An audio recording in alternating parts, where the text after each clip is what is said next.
Okay, so we have transitional terms again. And remember, transitional terms, most people tend to think of these as grammar questions, but they really are more like reading comp questions because I really have to understand what's happening in the context before the underlined portion and what's happening after to know what I need to connect it, right? So I try to read these and I try to summarize them to myself, especially if they're, science passages, right? So, and this is about greenhouse gases, right?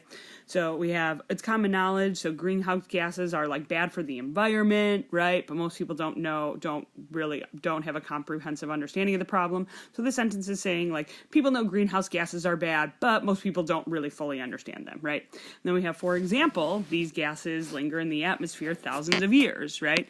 And then they affect the entire globe regardless of their source, right? So one trick you can use for transitional terms is to cross off things that are pure synonyms, right? And pure synonyms here are going to be like however and nevertheless, right? Those do the exact same thing, so I would definitely just get rid of them right away. Like other things that you could have crossed off, like if I had furthermore and also or additionally, right? Anything that is basically, if they do the exact same thing, get rid of both of them, right? Because if one's wrong, or if one was right, it would mean the other one was correct, and you obviously can't have two correct answers, right?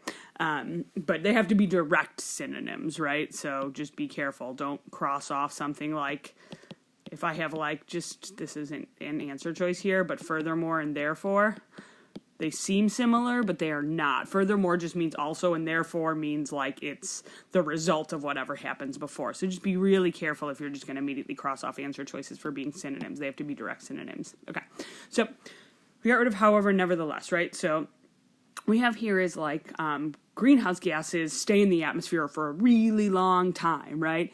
And then we have so they affect the entire globe regardless of their source, right? So so we'd basically say they stay in the atmosphere for a really long time, so they affect the entire globe, right? And so would be the same thing as therefore, right? We wouldn't want to say instead, right? Because these two things go together. They're around for a really long time, and then because of that, they affect the entire globe, not just wherever their source is, right? So we'd get rid of C, right? And we'd be left with answer choice A.